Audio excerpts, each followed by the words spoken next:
Nearly 4,000 years before the Empire existed, Darth Revan absorbed a Dark Council member's Force lightning mid-strike and reflected it back at her. The Dark Councilor was Darth Nyriss, a sitting member of the reconstituted Sith Empire's ruling body. The ability that killed her was tutaminis, the Force technique of absorbing and redirecting energy attacks. Revan caught the bolt. She incinerated from her own attack. He kept moving. Darth Vader can't do this. His life support suit is catastrophically vulnerable to Force lightning. Generating it himself risks short-circuiting the systems keeping him alive, to potentially fatal effect. Not just ineffective, potentially fatal. In an era where Force lightning was the signature offensive technique of his own master, that single structural vulnerability defined Vader's combat ceiling in ways the Imperial era never forced him to confront. Nobody he hunted had tutaminis. Nobody he killed threw lightning while knowing how to turn it back. Darth Vader is, without question, one of the most formidable individual combatants in the history of the galaxy. His Force presence, sustained through rage built on a connection to the Force that was the highest measured before Mustafar, is a genuine phenomenon. His close-range physical combat is a legitimate discipline refined across 2 decades of hunting the most dangerous Force users who survived Order 66. His telekinesis operates at a scale that can engage capital ships in Legends sources. None of that is fabricated. The problem is the era he was built for. Vader dominated a hollowed-out Force tradition, 2 active Sith in the entire galaxy, a Jedi Order that spent 20 years being hunted into extinction, a body of Force knowledge so depleted that techniques routine in the Old Republic had simply ceased to exist as deployable capabilities. That was his arena. He was extraordinary within it. Transplant him nearly 4,000 years backward into the Old Republic, where the Force wasn't a dying ember, but a raging fire across armies of trained practitioners, wielding abilities his era had forgotten existed. And the armored, diminished version of Anakin Skywalker doesn't just struggle, he breaks. Before any matchup lands clean, one structural distinction has to be on the table, because it's what keeps this argument intellectually honest, rather than a mirror image of the problem it's trying to correct. The figure under examination is Darth Vader, not Anakin Skywalker. They share a body, a name, and a history, but they are measurably not the same entity, and treating them as interchangeable is how the loyalist defense survives scrutiny it shouldn't survive. Anakin Skywalker's midichlorian count was the highest ever recorded in galactic history, conceived by the Force itself, without a biological father, carrying more raw Force connection than any measured being before or since. His potential exceeded Palpatine's before Mustafar. Sources describe his Force expression as explosive and instinctive, unfiltered and unbroken. Pre-suit Anakin, operating at full capacity in the Old Republic era, with access to its unbroken institutional training and its deeper traditions, is a legitimate counter-argument we'll return to at the close. That conversation is real, and it matters. What happened on Mustafar ended it. Vader lost both legs in the duel with Obi-Wan Kenobi. His left arm was severed. 3rd-degree burns covered the majority of his body. The suit that replaced his organic form operates as both life support and mechanical amplification. Every breath machine-assisted, every movement processed through a damaged nervous system, interfacing with cybernetics in a framework that provides physical power while sealing him from the full organic Force expression Anakin operated with. The Force lightning vulnerability is structural. Generating it risks short-circuiting life support. In Legends, Vader spent years specifically modifying his armor to build resistance against Force lightning as an active combat threat. Even after decades of incremental upgrade, that vulnerability was never eliminated, only partially mitigated in certain configurations. Palpatine's role in this situation is documented in Legends and is relevant beyond malice as a character detail. He gave Vader a painful, restrictive suit that would be dangerous to replace, engineered specifically to prevent Vader from ever surpassing him. Palpatine intended to rule indefinitely, and required an apprentice powerful enough to serve, but permanently incapable of becoming a genuine threat. The The suit served that function. The deliberate inadequacy of the design wasn't incidental. It was the mechanism. Palpatine compounded it by understanding that the psychological damage driving Vader's rage also imposed a ceiling on how far that rage could reach. His own assessment in Legends was explicit. Vader's limits were more psychological than physical. The grief and self-loathing that defined Vader's inner life simultaneously powered his dark side expression and capped how far it could go. In theory, Vader could surpass Palpatine if he resolved the internal conflict at his core. He never did. The wound served as the engine and the brake simultaneously. A man powered by his own damage, incapable of healing it without losing the fuel that sustained him. Palpatine understood this dynamic, which is why the suit's deliberate inadequacy could remain in place for decades. The psychological cage was already doing most of the containment work. That is the Vader arriving in the Old Republic. Mechanically limited, psychologically capped, operating through sustained pain and constraint, carrying the Force toolkit of an era that spent 1,000 years systematically narrowing its own knowledge base before he ever put on the mask. The most serious defense of Vader in the Old Republic runs through the Rule of Two, and it deserves genuine engagement because its core logic isn't wrong, just fatally incomplete against the right targets. Darth Bane, in the aftermath of the thought bomb devastation at Ruusan around 1000 BBY, looked at the wreckage of a Sith order that had fielded thousands of practitioners, most of them mediocre, elevated through factional politics rather than demonstrated Force mastery. His diagnosis? The Old Republic Sith lost because quantity without quality is weakness wearing the appearance of strength. His solution, documented in the Legends novel Path of Destruction and carrying canon acknowledgement through the Phantom Menace, was Darwinian elimination at the structural level. A master and a single apprentice, each stronger than the last. The lineage eliminating its own weak links through generational attrition, arriving eventually at a practitioner powerful enough to accomplish what thousands of mediocre Sith Lords never could. The output of that process, roughly 1,000 years after Ruusan, was Palpatine, who did accomplish exactly what Bane designed the system to produce. Against the politically mediocre middle tier of Old Republic Sith practitioners, those who climbed through faction loyalty and internal maneuvering, Vader would likely dominate.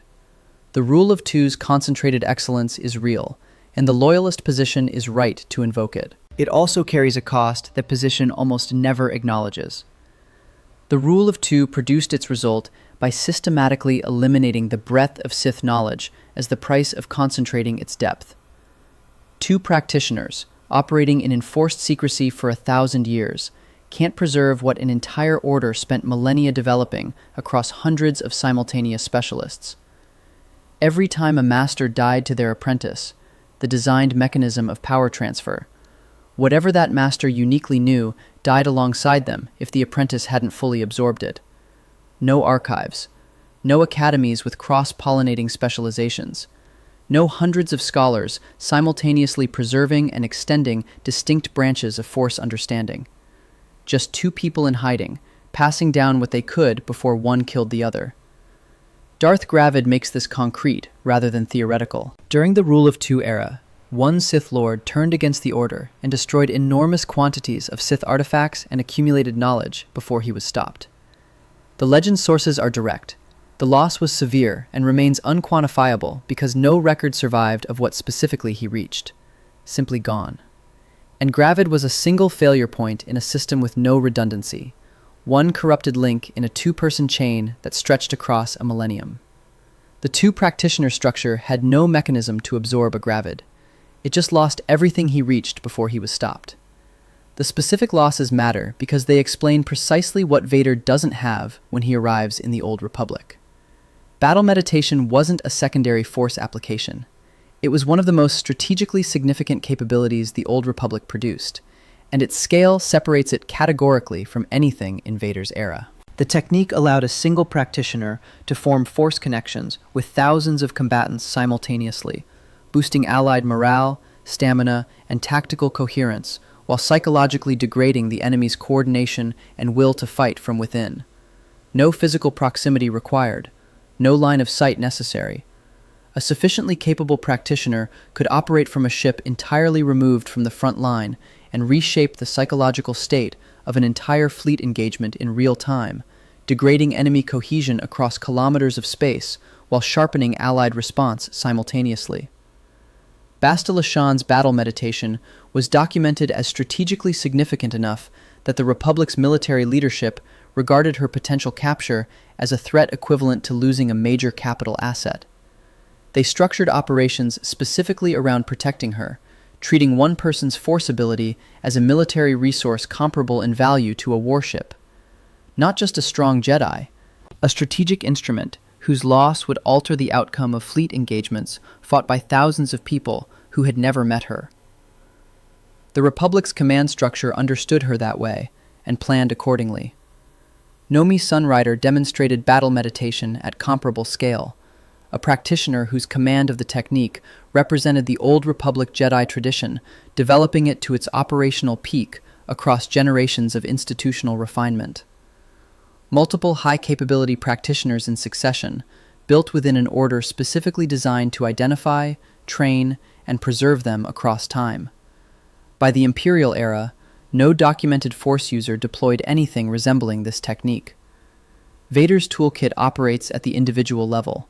Force choke applied to specific targets, telekinesis affecting objects and people within his immediate operational range, direct combat against opponents standing in front of him. Palpatine's Force lightning is a devastating personal weapon with a tactical radius measured in meters. Neither of them, and the absence is the point, could reach across a fleet engagement and psychologically degrade 10,000 enemy combatants without touching any of them. The capability didn't fade because someone developed a counter. It disappeared because the Rule of Two's two-person structure gave it no mechanism for survival across 1,000 years of enforced secrecy. The thought bomb is more extreme and more structurally revealing. At Ruusan around 1000 BBY, the Sith deployed a weapon constructed entirely from the focused, unified willpower of multiple Sith Lords working in coordinated ritual. A dark side detonation that released the full volatility of the Force and consumed the life essence of every Force-sensitive being within range. Jedi and Sith indiscriminately. The thought bomb at Ruusan devastated both sides precisely because it couldn't be selectively aimed. It simply consumed every Force user it reached, without regard for allegiance. The technique required something the Rule of Two structurally eliminated on its first day of existence: multiple Sith Lords working in unified coordination. One master and one apprentice can't trigger a thought bomb. The weapon didn't fall out of use because someone developed a counter or because it proved unreliable in field conditions. It became physically impossible to deploy the instant the two-practitioner structure became Sith orthodoxy. Bane eliminated the Old Republic Sith's most destructive communal weapon, along with the communal structure that made deploying it possible. Vader has no thought bomb, because in the Imperial era, no one does. The structural requirement has been impossible to meet for 1,000 years. In the Old Republic, the capability exists and has been demonstrated against Force-sensitive targets. Vader's Force sensitivity, which is substantial, doesn't exempt him from what such a weapon does to Force users caught within its radius. It may make him a more compelling target. The broader Sith sorcery traditions, accumulated across thousands of years of Old Republic-era practice, requiring coordinated practitioners, Force bonds engineered as offensive weapons, alchemy applications that a two-person operation in hiding simply had no mechanism to preserve, represent the rest of what burned. What Gravid specifically destroyed, what natural attrition across a millennium of two-person operation eliminated, what was never transmitted because a master died before the knowledge completed its transfer. Gone from Vader's era, not suppressed or forbidden, structurally eliminated. And Vader carries that elimination with him into the Old Republic. Darth Revan was born in the Outer Rim around 3,994 years before the Battle of Yavin, placing him roughly 3,975 years before Vader put on the mask. His trajectory, Jedi Knight, leader of the revanchist movement that defied the Council's neutrality to enter the Mandalorian Wars against direct institutional orders, fallen Sith Lord after encountering Vitiate's forces, architect of his own Sith Empire, mind-wiped Republic soldier, eventual direct confrontation with the most powerful Sith in galactic history, represents a path through the Force that no other practitioner in the breadth of Star Wars lore fully replicated. The 2011 Drew Karpyshyn novel, The Primary Legends Text Beyond KOTOR, describes him as a living legend, the embodiment of myth and folklore, among contemporaries who themselves represented the Force tradition at its operational peak. That framing comes from the primary canonical source, not retrospective fan elevation. The Mandalorian Wars context matters because it establishes what kind of Force user Revan was before the Sith transformation added a second layer to his capabilities. He led the revanchist movement specifically because the Jedi Council's inaction struck him as a moral failure, meaning he entered the conflict voluntarily, against institutional opposition, because he assessed the situation himself and acted on that assessment. This wasn't a practitioner who operated within prescribed structures. He defined the terms himself, every time. His defeat of Mandalore the Ultimate ended the organized Mandalorian military campaign structurally, not just tactically. The Mandalorians fought as a unified culture under their supreme leader, and Revan's victory over Mandalore the Ultimate dismantled the leadership architecture that held that military together. Not won through attrition, won through decisive Force-informed strategy and direct combat at the level that ended the war outright. What made Revan categorically unusual, in a way the Rule of Two lineage has no equivalent for, was the synthesis he achieved. Full training at the peak of the Jedi tradition, the institutional depth that produced the Old Republic's greatest masters, with access to the full Jedi archives, multiple master-level teachers, and the accumulated pedagogical knowledge of thousands of years of practice. Then full immersion in Sith training, at the depth available to someone who walked into the dark side tradition voluntarily and without institutional limits on what he was permitted to learn. The synthesis of those two complete traditions, experienced at depth rather than as superficial exposure, gave him Force capabilities that neither tradition alone produced.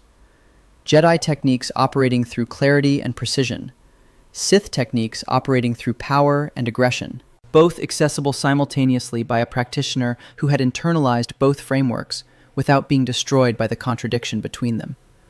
KOTOR 2's Kreia characterizes this synthesis as something the Force itself experienced differently through Revan, a unique orientation that neither pure Jedi nor pure Sith could replicate. The feat list is specific and documented across multiple sources. Tutaminis at the level demonstrated against Darth Nyriss didn't just neutralize an energy attack, it converted incoming lethal force into outgoing lethal force, using the attacker's own power as the execution mechanism. Nyriss wasn't a minor practitioner. Dark Council members of the reconstituted Sith Empire wielded Force lightning at the scale of someone occupying a ruling position in an interstellar empire. Revan absorbed it, reflected it, and she incinerated. Against Vader, whose suit short-circuits under Force lightning he himself attempts to generate, this creates a structural mismatch with no clean resolution. Revan's most reliable offensive output, Force lightning, Force storm, intersects directly with Vader's most significant defensive vulnerability. Vader can't safely generate Force lightning, can't safely absorb incoming Force lightning, and faces a practitioner whose tutaminis converts any energy attack into reflected lethal force. That's not a tactical disadvantage. It's a fight Vader can't win on the specific axis where he is most exposed, against the one practitioner whose offensive toolkit is built precisely on that axis. His Force lightning operated at storm scale, the advanced large-scale application documented in legends as Force storm, operating as a wider atmospheric Force energy phenomenon, rather than the targeted personal bolts Palpatine used against Luke in Return of the Jedi. He demonstrated psychometry with a temporal dimension, sensing past, present, and future through physical objects and individuals, providing combat intelligence about an opponent's history, intentions, and probable actions that functions at a qualitatively different level than experience-based intuition. He wielded two lightsabers simultaneously through telekinesis in direct combat, using them as remotely operated independent weapons, while maintaining additional combat actions. Force wave. Concussive force pulses sufficient to destroy large structures at range. At master certification level across legend sources, Force Speed, Force Valor, Force Maelstrom. His combat record maps directly onto these capabilities. He severed Darth Malak's jaw in direct lightsaber combat.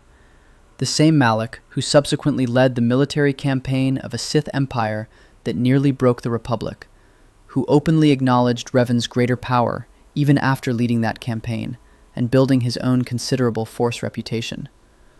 The Jedi Council's response to capturing him around 3956 BBY is more revealing about his threat level than any individual feat. They didn't imprison him. They wiped his mind, erased his memories, and destroyed his very identity, as the in-universe language explicitly frames it. A governing body performs that procedure on someone it genuinely can't safely contain through conventional restraint.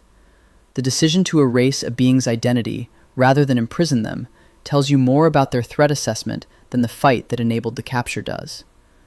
Then the confrontation with Vitiate, and the context that makes it meaningful for any Vader comparison. The Karpyshyn novel is explicit about the conditions.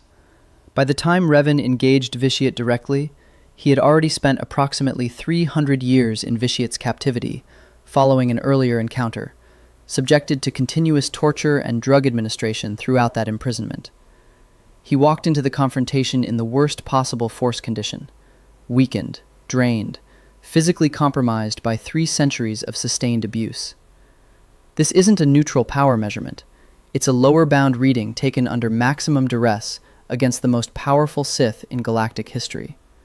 What the novel describes of the confrontation's arc indicates that even under those conditions, Revan exerted meaningful competitive pressure. The trajectory of the encounter carries the sense that Vitiate's defeat was a realistic outcome, until it wasn't. Vitiate didn't simply overpower a degraded Revan in a straightforward contest of Force strength. He fractured Revan's Force signature into 2 distinct halves, the light side attempting to dissolve into the Force, the dark side remaining anchored as the extraction source, and exploited that fracture to resolve the confrontation rather than defeating an intact Revan directly. What Vitiate had to do to win tells you what he was dealing with. Not a lesser opponent to overwhelm, but a being whose unified Force signature required active fracture before the outcome could be secured. Pre-captivity Revan, before the 300-year drain, before the torture, before the fracture, is the relevant version for any comparison to Vader.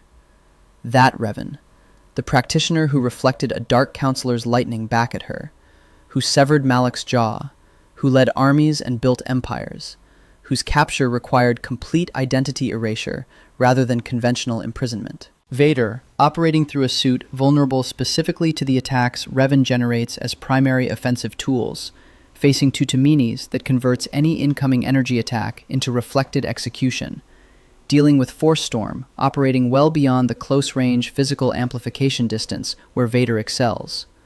The geometry of this fight resolves against the man in the respirator. Vader's close-range mechanical force is real. His dark side presence is formidable. His combat experience is genuine expertise refined across 20 years of hunting Force users who were motivated to survive. None of it's imaginary. But every advantage Vader possesses is strongest precisely in the range and style of combat where the suit is simultaneously most exposed, and Revan doesn't have to stay in that range. Vader has a pattern. He reads his opponent's offensive capabilities, closes the distance to where his mechanical amplification and combat experience dominate, and ends the fight before longer-range Force applications become decisive. Against most opponents in his own era, this works cleanly. The Jedi survivors he hunted were cut off from institutional support, operating in fear and isolation, rarely able to leverage the full depth of their training before Vader reached optimal fighting distance. Against Satele Shan, Grand Master of the Jedi Order during the Cold War and the Galactic War that followed the Great Galactic War's armistice, this approach runs into a different problem. The title matters, Grand Master, not a regional administrator or a senior knight who happened to survive a purge. The recognized apex of an order operating at full institutional capacity, leading the Jedi High Council of a republic that fought the Sith Empire to a militarily inconclusive peace, and then returned to active large-scale conflict. Satele Shan was described in official SWTOR material as the voice and conscience of the Jedi Order, the practitioner the Jedi considered their highest example, while that order still carried the full weight of its traditions intact. This is the apex representative of a fully functional Jedi institution, not a survivor of its destruction. Descendant of Bastila Shan, she carried the Force bond tradition that ran through her lineage, alongside the institutional training of an order at its peak. Her role in SWTOR-era conflicts placed her in direct combat alongside and against practitioners at the level of Darth Marr and the broader forces of the Sith Empire during sustained military operations. These weren't isolated engagements against broken opponents. They were organized military confrontations against fully functional enemies capable of fighting back at the highest levels the era produced. The Force expression available to Old Republic Jedi Grand Masters, the traditions Nomi Sunrider developed, that Bastila Shan refined within, that the full archive and pedagogical tradition of the Jedi Order codified over thousands of years before the Rule of Two's attrition began removing capabilities from both sides, represents a qualitatively different baseline than what Imperial-era Force users operated from. The institutional depth that produced Satele wasn't an abstraction. It showed up specifically in who the Sith Empire feared enough to specifically target, and in what those Jedi could do in combat against an active Sith military that had never stopped fighting. Vader's combat excellence was honed against Force users who were already diminished when he reached them. Order 66 shattered the Jedi institution before most of those practitioners ever had the chance to fully develop within it. The survivors he hunted operated on the residual momentum of truncated training, without masters, without archives, without the living tradition of an order that had sustained itself for tens of thousands of years. Performing effectively against that specific population doesn't tell you much about how Vader's system performs against someone who never experienced its destruction, who trained without its shadow, who operated as the recognized apex of a fully functional order. A Grand Master of the fully operational Old Republic Jedi Order isn't a harder version of the same kind of opponent Vader faced in the Imperial era. It's a different category. Darth Marr served on the Dark Council of the reconstituted Sith Empire from the onset of the Great Galactic War, which began around 3,681 years before the Battle of Yavin, through the events of Knights of the Fallen Empire, roughly 3,636 BBY. Decades of uninterrupted council membership across sustained, large-scale warfare between the Sith Empire and the Republic at full operational capacity. The Great Galactic War produced a generation of Sith calibrated against fully operational Jedi Masters, not survivors, not practitioners in hiding after a systematic purge, Jedi at full institutional depth, fielded in organized force by an order that had never experienced anything like Order 66 and its aftermath. Marr's Force mastery and combat excellence developed against that standard, which is the most demanding possible calibration environment for a Sith practitioner. Vader's combat experience developed under fundamentally different conditions. He was an enforcer and a hunter, genuinely exceptional in that specific role. But the opponents he encountered across 20 years were already broken by history when he reached them. Cut off from traditions, communities, and institutional depth, operating in survival mode after Order 66's systematic destruction of everything that had sustained them. Vader's combat excellence is real and shouldn't be understated. It was calibrated against the wreckage of a Force tradition the Empire had spent 2 decades destroying. Marr's was calibrated against a Force tradition at its operational peak. This difference in calibration runs through the entire confrontation. Marr's most documented characteristic across Southwith Tor is his refusal to participate in the subordination structures that defined Sith internal politics. He outlasted Darth Jadis's coup attempt. He outlasted Darth Baras's bid to claim the Emperor's voice and reshape the Empire's power structure. He outlasted Darth Thanaton, who weaponized Dark Council authority against political rivals. All of them consumed themselves in factional maneuvering, while Marr focused on actual military threats, actual force projection, actual results.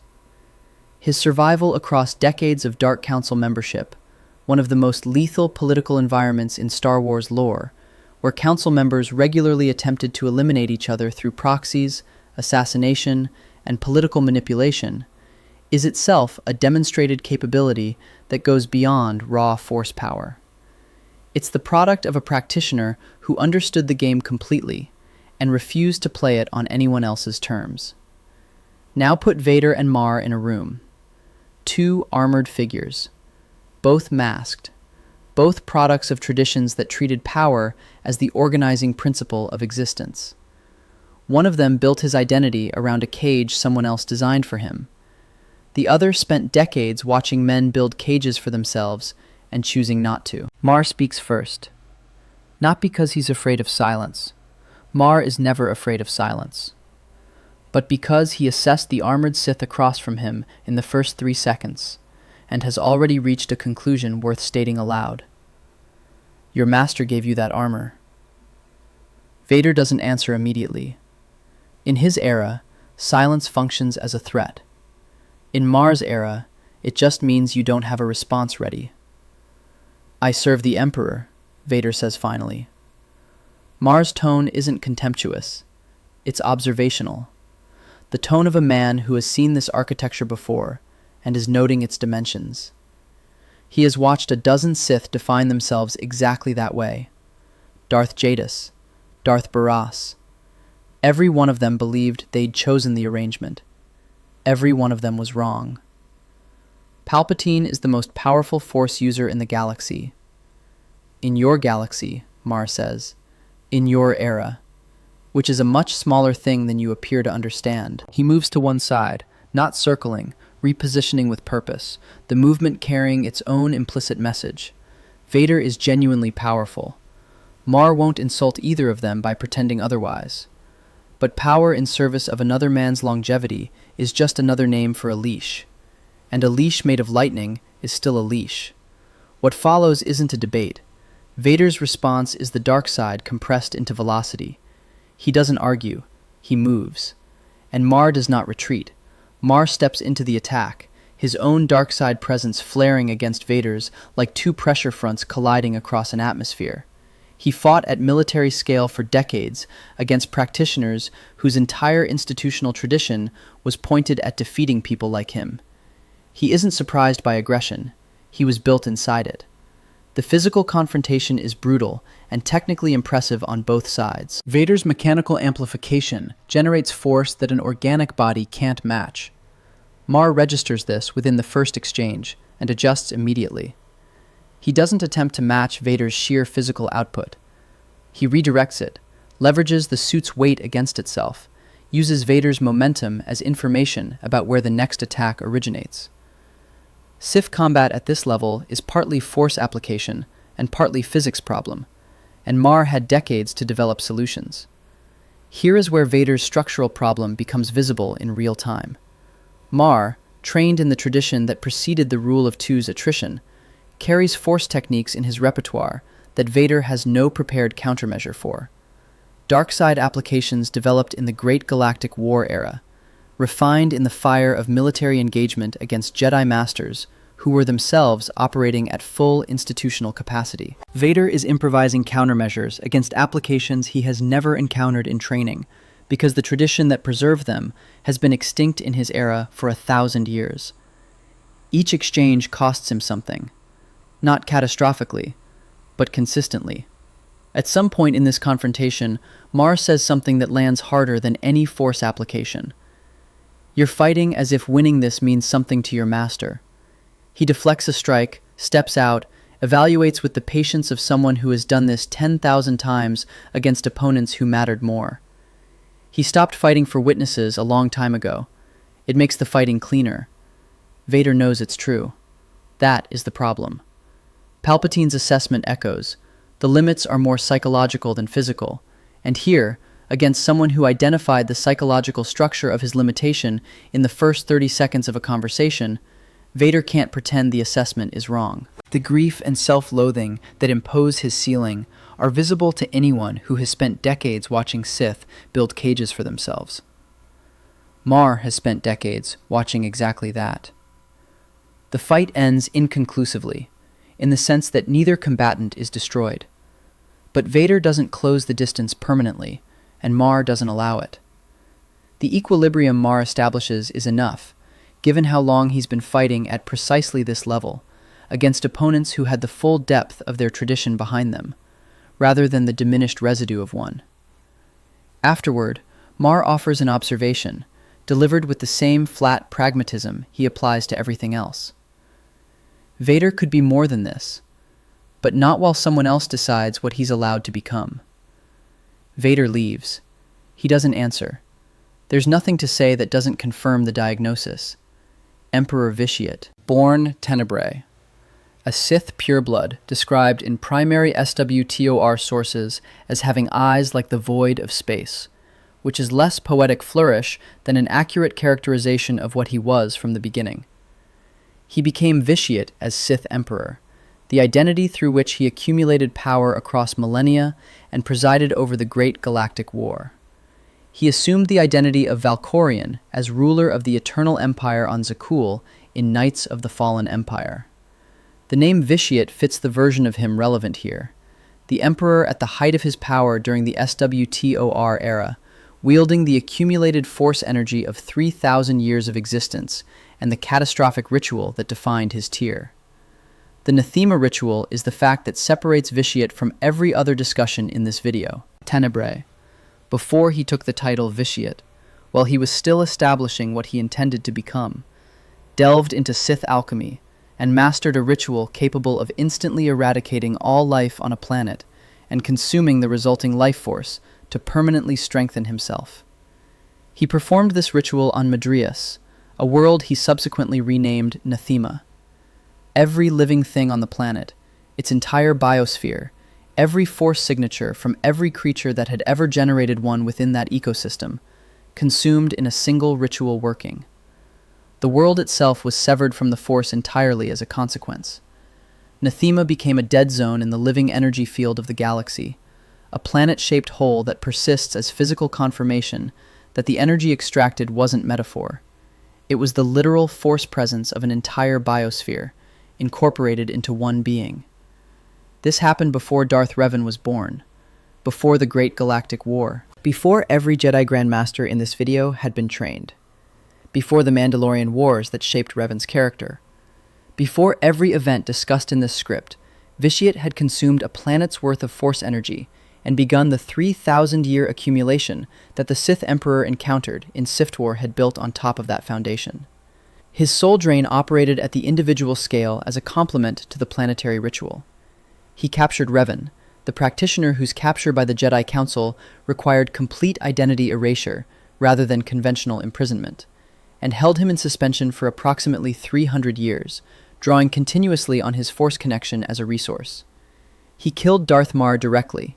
The man whose refusal to kneel became his defining characteristic died refusing to kneel to Vitiate, which tells you what Vitiate represented on the power scale relative to everything else in this video. He transcended death multiple times across SWTOR's story timeline, shedding physical forms when they were destroyed, and reconstituting through consciousness transfer, a mortality mechanism that operated on entirely different physics than anything Vader has ever encountered as a threat model.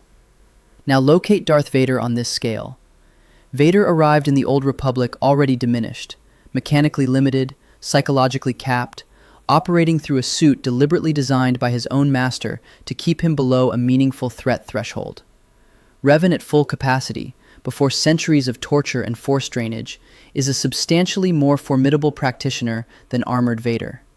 Broader capability set, no suit vulnerability, no psychological ceiling imposed by another person's deliberate design. And Revan, under the worst possible conditions, after 300 years of sustained force drainage, exerted enough competitive pressure that Vitiate needed to fracture his force signature, rather than simply overpower him directly.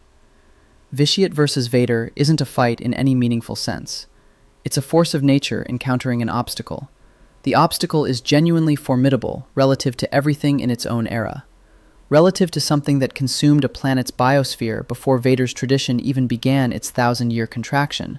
Formidable, relative to its own era, is a category that simply doesn't translate.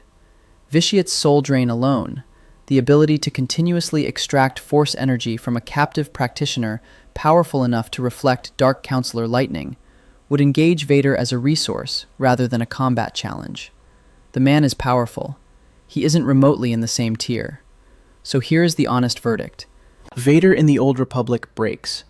Not universally, not against every practitioner who ever held a lightsaber in that era.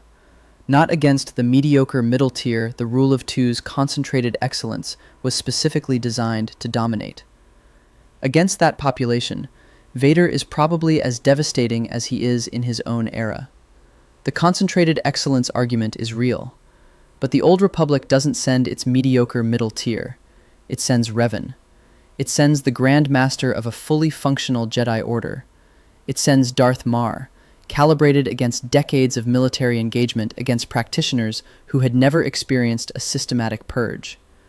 And at the end, it sends Vitiate. Against those opponents specifically, the armored, diminished Vader, operating through a suit deliberately engineered to keep him below a meaningful threat threshold, carrying force capabilities his era spent 1,000 years narrowing, facing techniques his tradition spent that same millennium forgetting, he does not have the tools to win. Now here's the part that makes the thesis honest rather than a takedown, and it matters.